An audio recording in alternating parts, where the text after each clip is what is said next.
इसी के दरबार में सेल्यूकस निकेटर ने ही किसको भेजा था जी?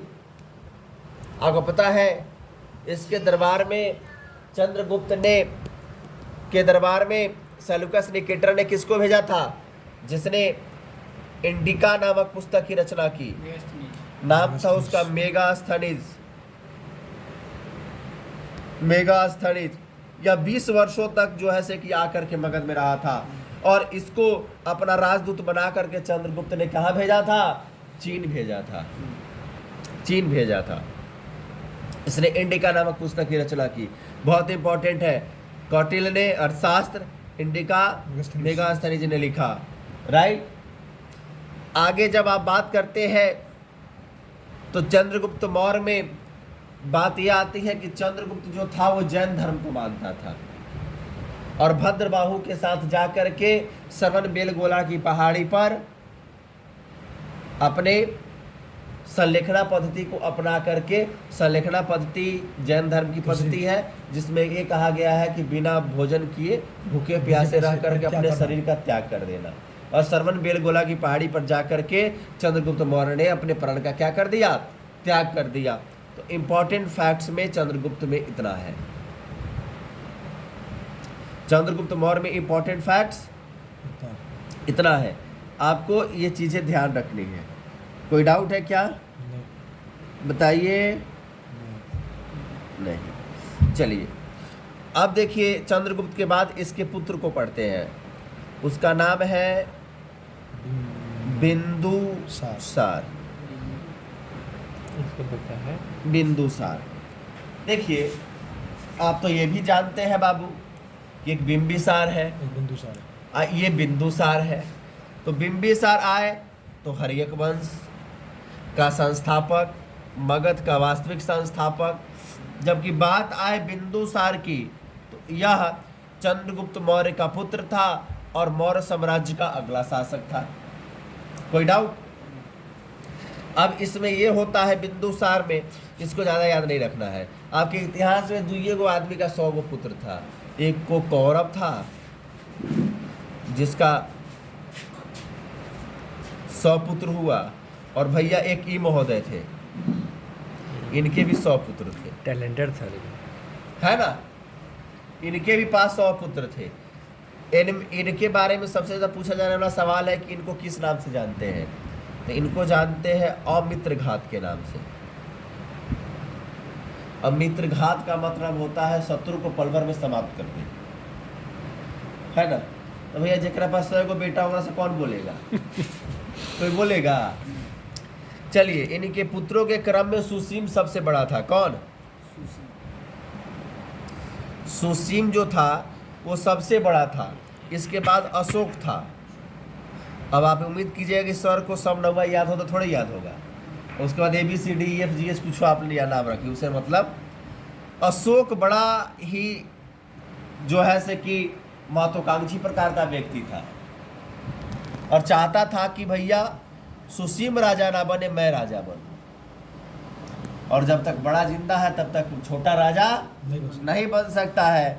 इसने क्या किया? बिंदुसार के बाद अशोक अपने आप को राजा घोषित कर देता है। कब? 273 BC में। 273 BC में अशोक अपने आप को क्या घोषित कर दिया? राजा। और एक एक करके अपने 99 भाइयों को मार दिया।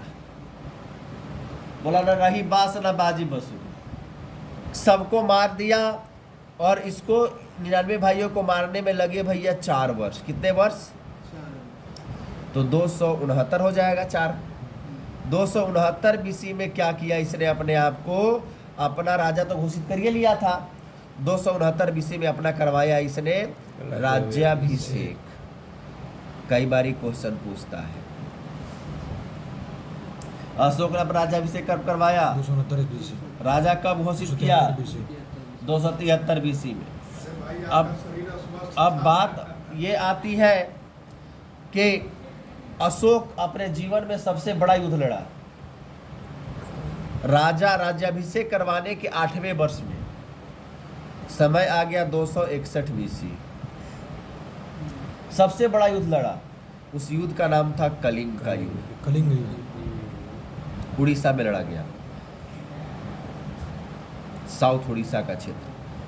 कहा जाता है कि कलिंग में एक भी युवा बच्चे नहीं बचे थे।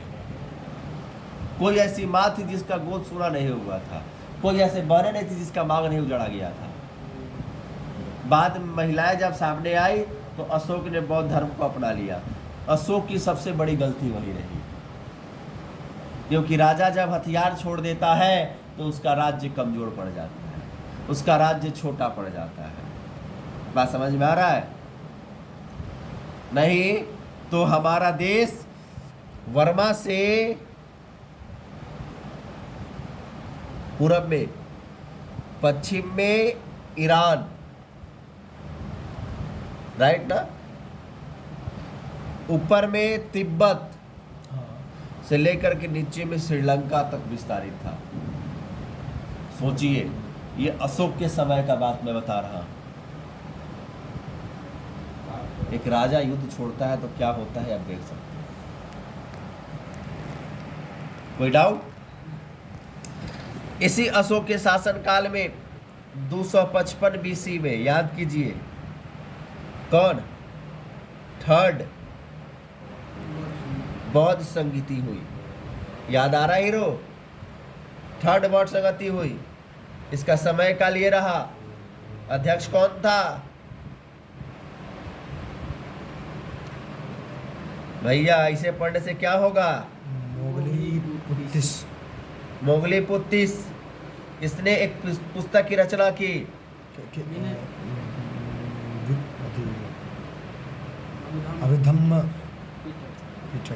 अभिधम्म पिटक की रचना की, राइट। अब अभिधम्म पिटक की रचना कर दी इसने। अध्यक्ष था, 255 बीसी में हुआ था। शासक की बात करें तो अशोक था। अब स्थान की बात करें तो जी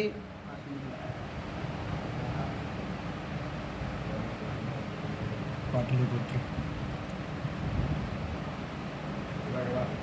राइट। देखिए, अशोक अपने इतिहास में ऐसा पहला राजा हुआ जो जनगणना करवाया। जनगणना करवाने का अधिक मतलब बात किस पे सिद्ध होता है? अशोक पहली बार ऐसा शासक था जिसने क्या करवाया? जनगणना करवाया। देखिए, इसमें इंपॉर्टेंट फैक्ट्स है। अशोक बौद्ध धर्म को अपना लिया। इसने 4 प्रकार की लिपि का विस्तार किया, ब्राही, खरोष्टी, अब्राही, अरमाई, है ना। इसने शिलालेख लिखवाए, अभिलेख लिखवाए। 14 इसने शिलालेख लिखवाए, जिसमें 13वें शिलालेख में जो सबसे इम्पोर्टेंट है, कलिंग युद्ध का वर्णन है। पहले शिलालेख में पशुवध निषेध का वर्णन है ना। तो इस प्रकार से आप शिलालेख को याद कर लेंगे, राइट। अशोक के बारे में इम्पोर्टेंट फैक्ट यही है, अशोक बौद्ध धर्म की तरफ मुड़ गया तो इसके बेटा भी ज़्यादा समय तक राजा नहीं रहा, इसका राज्य छोटा पड़ता जाएगा। इसका पोता हुआ दशरथ, फिर कुणाल, ये सब राजा बनते गए। और मौर्य वंश का अंतिम शासक जो रहा, अंतिम शासक वो रहा बउआ वृद्धरथ। अब यो वृद्धरथ दूसरा है, जैसे नाम अलग अलग हो सकता है ना। मौर्य वंश का अंतिम शासक भी कौन रहा? इसका जो सेनापति था वो ब्राह्मण था। कौन था? ब्राह्मण, जिसका नाम था पुष्यमित्र सूर्य, है ना। और इसने क्या किया, बाग में सोचना टहल रहा था, मैं पीछे से तलवारे से एक तलवार में एक और गर्दन अलग कर दिया, है ना। एक लालच आ गया पंडित जी के, बोले कि हमेशा राजपूते राज करेगा, थोड़ा सा पंडित जी भी राज्य करेंगे। तो यहीं से शुरू होता है उत्तरोत्तर मौर्य या ब्राह्मण वंश। यहीं से क्या शुरू होता है? देखिए, यहीं से शुरू होता है उत्तरोत्तर मौर्य ब्राह्मण वंश या ब्राह्मण वंश। ब्राह्मण वंश। है ना। अब ब्राह्मण वंश में पहला